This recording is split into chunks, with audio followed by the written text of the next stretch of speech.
চায়ের থেকে হোক, কাজের চাপে হোক, বন্ধুদের আড্ডায় হোক বা একলা অবসরে, কিছুটা চেতনে বা অবচেতনেই সুখ টান দিতে দেখা যায় মানুষকে। একটা সময় মূলত পুরুষদেরই স্মোক করতে দেখা গেলেও পরবর্তীতে মহিলাদের মধ্যেও সেই প্রবণতা ক্রমশ বাড়তে থাকে। আজকাল তো রাস্তাঘাটে আকছার মহিলাদেরও স্মোক করতে দেখা যায়। দেশের অন্যান্য রাজ্যের পাশাপাশি এ রাজ্যে সেই রকমই একটা ছবি। তবে এবার এমন একটা তথ্য উঠে এলো যা রীতিমতো চমকে দেবে। সর্বশেষ জাতীয় পরিবার স্বাস্থ্য জরিপ বা NFHS এর রিপোর্টে বলা হয়েছে, বাংলার প্রায় 2 জন পুরুষের মধ্যে 1 জন এবং 10 জন মহিলার মধ্যে 1 জন স্মোক করেন, যা দেশের সর্বোচ্চ অনুপাতের একটা।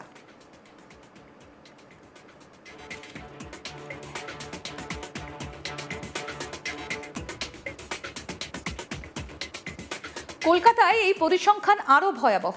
এখানে প্রতি 2 জনের মধ্যে 1 জনের বেশি বাসিন্দা স্মোক করেন। ওই জরিপে যেটা বলা হয়েছে, 82% পুরুষ এবং 23.5% মহিলা এই অভ্যাসে লিপ্ত। এটা দেশের সমস্ত মহানগরের মধ্যে সর্বোচ্চ। সামগ্রিকভাবে গত দশকে কলকাতা এবং বাংলায় ব্যাপকভাবে বৃদ্ধি পেয়েছে। বিশেষজ্ঞদের একাংশের মতে অল্প বয়সেই অনেকের প্রতি আসক্ত হন, আর এই বিষয়টা যথেষ্ট উদ্বেগজনক বলেই মনে করা হচ্ছে। মনে রাখতে হবে, স্মোক ক্যান্সারের অন্যতম কারণ। সেক্ষেত্রে এই জরিপ যথেষ্ট উদ্বেগের বলে মনে করা হচ্ছে।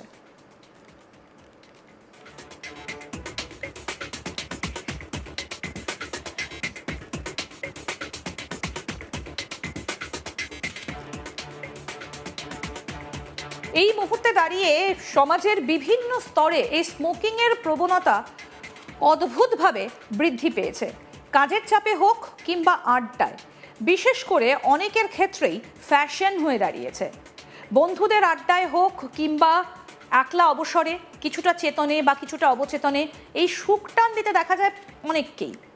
একটা সময় মূলত পুরুষদেরই স্মোক করতে দেখা যেত, পরবর্তীতে মহিলাদের মধ্যেও সেই প্রবণতা ক্রমশ বাড়তে থাকে। তবে আরও একটা তথ্য এখানে দিয়ে রাখি, মধ্যযুগে কিন্তু উল্লেখ রয়েছে যে সেখানে মহিলারাও এই সুখ টান দিত, অর্থাৎ মহিলাদের মধ্যেও কিন্তু এর একটা প্রবণতা ছিল। তবে একটা সময় পর দেখা যায় যে মহিলাদের মধ্যে সেই প্রবণতা কমে গেলেও আজকাল আবার সেই প্রবণতা অনেকটা বৃদ্ধি পেয়েছে। রাস্তাঘাটে আকছার মহিলাদের স্মোক করতে দেখা যায়। দেশের অন্যান্য রাজ্যের পাশাপাশি এ রাজ্যের ছবিটা অন্তত সেটাই বলছে। এবার এমন এক তথ্য উঠে এলো যেটা রীতিমতো চমকে দিচ্ছে। সর্বশেষ জাতীয় পরিবার স্বাস্থ্য জরিপ বা NFHS এর রিপোর্টে বলা হয়েছে, বাংলার প্রায় 2 জন পুরুষের মধ্যে 1 জন এবং 10 জন মহিলার মধ্যে 1 জন স্মোক করেন, যা দেশের মধ্যে সর্বোচ্চ অনুপাতের একটা। এবং কলকাতার পরিসংখ্যানটা রীতিমতো ভয়াবহ। কলকাতার পরিসংখ্যানটা বললে রীতিমতো ভয় ধরবে। এখানে প্রতি 2 জনের মধ্যে 1 জনের বেশি বাসিন্দা স্মোক করেন। ওই জরিপে আরও বলা হয়েছে, 82% পুরুষ এবং 23.5% মহিলা এই অভ্যাসে লিপ্ত। এটা দেশের সমস্ত মহানগরের মধ্যে সর্বোচ্চ। সামগ্রিকভাবে গত দশকে কলকাতা এবং বাংলায় ব্যাপকভাবে এটা বৃদ্ধি পেয়েছে।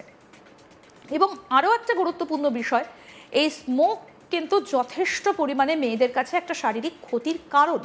বিভিন্ন রকম সমস্যার সূত্রপাত এখান থেকেই হয়। বিশেষজ্ঞরা বলছেন, অল্প বয়সে অনেকেই এর প্রতি আসক্ত হন এবং তার খারাপ দিকগুলোর কথা না ভেবেই অনেকে আসক্ত হয়ে পড়েন। এই বিষয়টা যথেষ্ট উদ্বেগজনক বলে মনে করা হচ্ছে। এবং আরও একটা বিষয়, যে স্মোক কিন্তু ক্যান্সারের অন্যতম কারণ। সেক্ষেত্রে এই জরিপ যথেষ্ট উদ্বেগের বলে মনে করা হচ্ছে।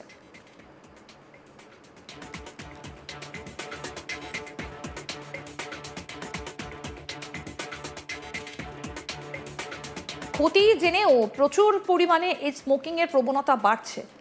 বিভিন্ন জায়গায় ফাইন করে নো স্মোকিং জোনের মাধ্যমে সচেতনতা বৃদ্ধিতেও আটকানো সম্ভব হচ্ছে না।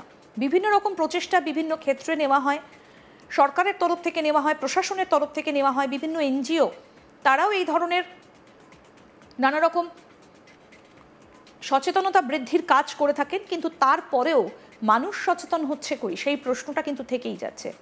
অনেকে আবার এটির মধ্যে অবসর বিনোদনের একটা অঙ্গ হিসেবে বেছে নেন, অর্থাৎ স্মোকিং অবসর বিনোদনের অঙ্গ হিসেবেও অনেকে ভাবেন।